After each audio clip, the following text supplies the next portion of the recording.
Welcome to my channel, my Showbiz Corner. Viewers, supporters, subscribers.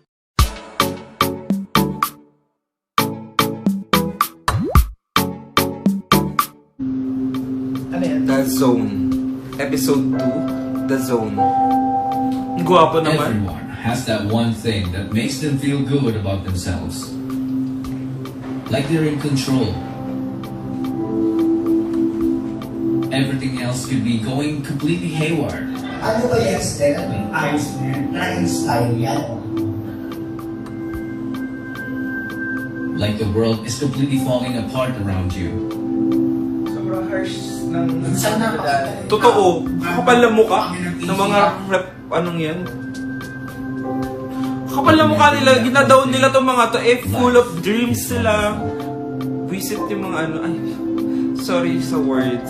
And that makes everything. Pero ang galing nila. Kung di sila matibay yung loob, hindi sila maging ganyan ka-successful. But, ang tapang nila, despite ng mga ginawa sa kanila. Ginawa! Pero totoo, grabe yung panglalait sa kanila na parang ang sarcastic mga nag-ano. She could have easily become a popular celebrity in the Philippines.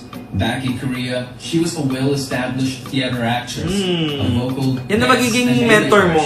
a one-woman show.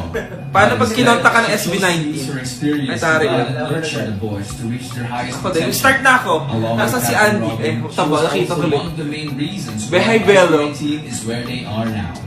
She's popularly known as Miss Hongganda, and we will see her often in this video. Hong ganda! Ha, ang Before ganda. SB19's debut, they tried to establish an online Naawa ko sa kanila, presence. ba't silang So on inaano? May 16, 2018, Kapansin. they created Or- their Facebook page. This could possibly be the unofficial date they were formed. They started posting song covers like these. Who's that? Ang gwapo niyan. Kaya parang si Ken. Si Ken yan.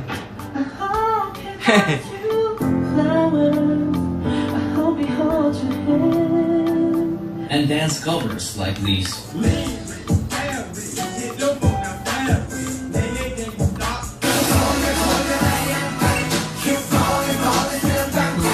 Ano kaya context itong The Zone? Social media while maintaining their regular performances in small events. They did this until it was almost time for their debut. We have good news for you guys. Kasi after the very, very long wait, Tagcon yun. finally, we will be releasing our Gago. debut single entitled Tira Luha! October 26, 2018. SB19 finally debuted with their ballad single called Tira Luha. Tira So did you Luha. know that it wasn't Ah, the Tira only song Luha that pa they sabi had at din. the time?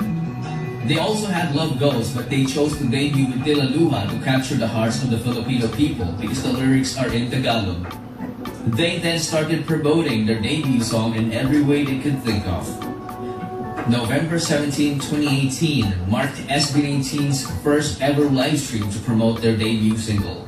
Magsimula natin ang first SB Tanikang Facebook Live. Pasok!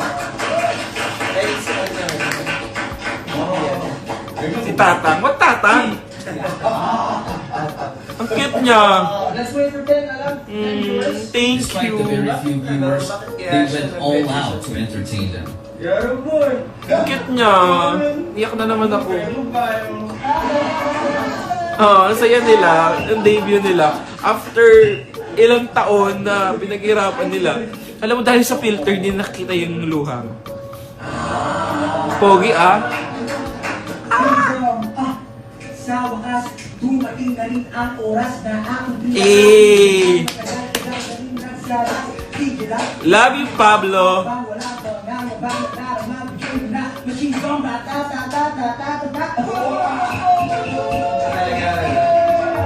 Alam mo, ang galing nila pinagsama-sama silang talent. At isa, nasa ba yung tubo?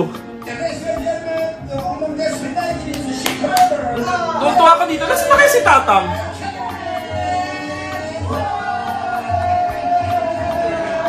Si Ken ata.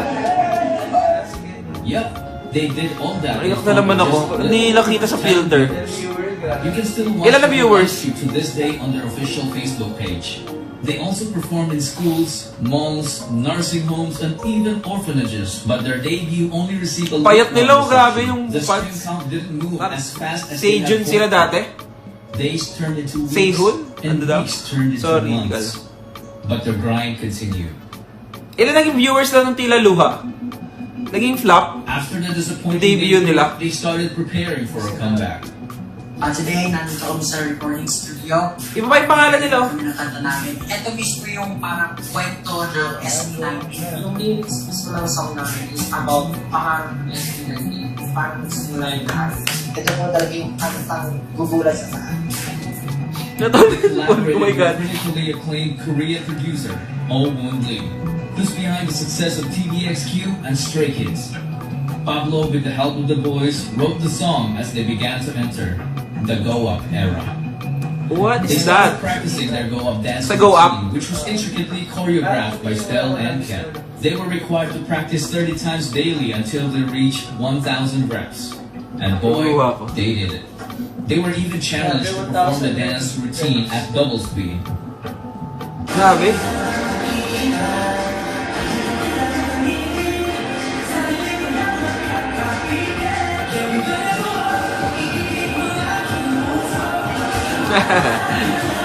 Joke lang.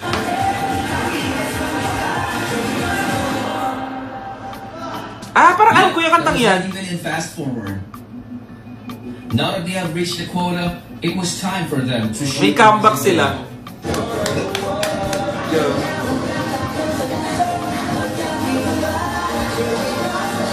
Oo, narinig ko yan. July 19, 2019. SB19 dropped their Go Up music video. Expectations were higher because this was the song that showcased their singing, dancing, and songwriting skills. But for some reason, it has also met a lukewarm reception. They then started promoting the Wow. song using the methods they know. They even reacted Cute. to their own music video.